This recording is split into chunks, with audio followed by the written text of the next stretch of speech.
Okay, my name is Troy Ladd. I'm the owner of Hollywood Hot Rods in Burbank, California. That's where we are now. And this is my shop, and we build creative and traditional styled hot rods and custom cars. I've been doing car building as a hobby since I was 16. Well, it started off just as a necessity because I was poor, and you have to learn how to fix your car if you want to keep driving. But as a business, for 16 years as Hollywood Hot Rods. Yeah, I got into cars out of necessity because I was given a '66 Mustang when I was 16 years old.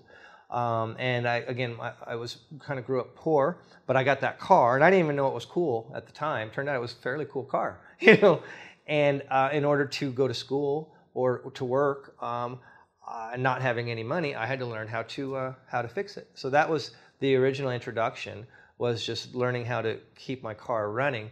And then as I drove that car to high school and things like that, I realized it was kind of cool and it was kind of fast and it could be faster. So I got into street racing. Well, starting to get into street racing, and then I learned how to paint and learned how to do different things. So I tried to build by myself the nicest car that I could. And in that world, we'd go to cruise nights, or like Cruise Balboa, or there was different places.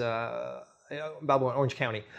There was different places we'd go and cruise, and then we would go to like car hop, like type Bob's Big Boy nights and things like that. And then we started to be exposed to other types of cars, and then just after a while, kind of hot rods started to interest me. I liked the shape and I liked the style. So my second car that I bought when I was 19 was a '36 Ford 5-window coupe. When I bought the 36, I paid $1,900 for it. And it was an old dirt track car, so it was just like in primer, decent body. And the gentleman that I bought it from offered me an engine. He had a 283 Chevy small block with an adapter to go to the 30. It already had a 39 gearbox, juice brakes, upgraded suspension. So someone had taken some 39 era stuff, put it in the 36. So he offered me the small block Chevy or a flathead at the time. And this would have been, this was a long time ago. At the time, nobody cared about flatheads. It wasn't, the return to nostalgia hadn't really occurred as it has now.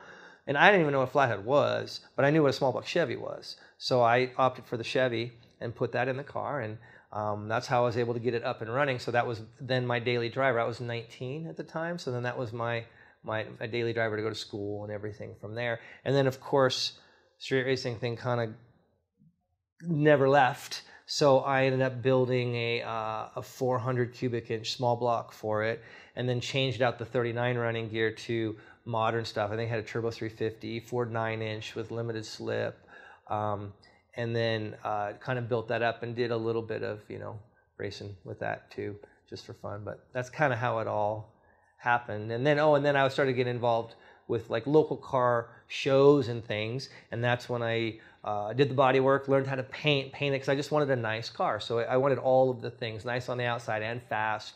And yeah, that's kind of how that evolved for me. First customer car was Hollywood Hot Rods. I believe it was a fire truck.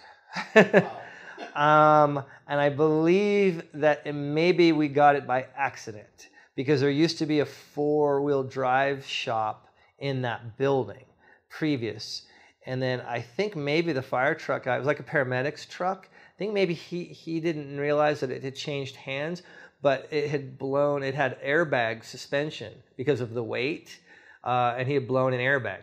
And so like, oh yeah, we can fix that. So I fixed that. And oddly enough, I think that might have been like the first customer, which is kind of weird.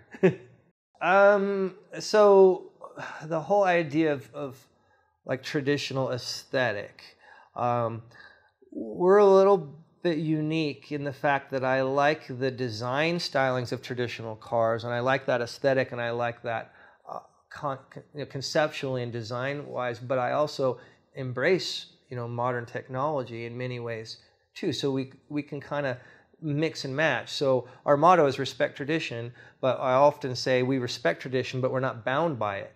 So as an artist, building period correct cars to me isn't that exciting because you're just following the same formula that people did in the 50s. But I like that style. So we'll take that style and add an artistic twist to it. For example, there's a little coupe downstairs. It's very traditional, but we've moved metal and moved lines and moved things all around, which they didn't do back then, but we do now because we can enhance the lines of the car.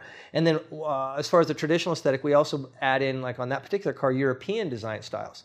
I think American hot rodders miss out on that. There's so much cool stuff like in Bugatti and race cars and things of in different countries and different styles that there's stuff to learn and add in. So we kind of do that. And on top of that, also that particular car, I have vintage, super rare Hilborn stack injection for the car, but we will add hidden electronic injectors and a hidden computer so that it looks like just like the vintage mechanical style of the late, that would have been early 50s, probably late 40s, early 50s, that's a 49 Caddy. But we can have the function of modern design. And those are some of the fun challenges that I think are kind of exciting, is to try to keep the artistic aesthetic of exactly what like our vision is, or what my vision is of the car, but add in, some of that neat technological, advantages to make it function properly, because we're living in an age of, in hot rodding, where it's form and function. People don't want show cars that sit at a car show. People want to drive. You want to race. I mean, there's autocross and all these things that you can do with your cars, and that's where we've headed. So we try to make sure that our cars have form and function. Wow, the future of hot rodding. I worry about the future of hot rodding. I mean, it's going to sound terrible, but a lot of the demographic that really likes traditional hot rods are dying, are dying off. And I worry that the younger generation, not only do they don't care about hot rods, they don't care about cars at all. I mean, it's cell phones in the age of Uber and things like that, where we might see a phasing out of personally owned automobiles, which is crazy. But that being said, there's still so much fun stuff that we're doing in hot rodding, and I really think that the future currently is kind of what we just touched on a little bit earlier, is interactivity. This is the age of functional show cars. I mean, if your car doesn't go down a track these days, you didn't do your job right. Or even like, our cars are really traditional cars. They're on skinny bias ply tires and things that aren't going to handle that well, but they still got horsepower and you can still do something with them. So I think that's where the hobby has gone, and really this kind, again, like this interactivity with your car, and the future is continuing to bring up performance, especially in the muscle car, the later eras of cars. Like you can make a 68 Camaro outhandle a Ferrari like that. It's not that hard. And out horsepower with LSs and things like that. So technology has done a lot for us. For me, I just hope that there's a continued demographic of customers that really like the artistic direction that we add into our functional cars. So, that's hopefully what we do.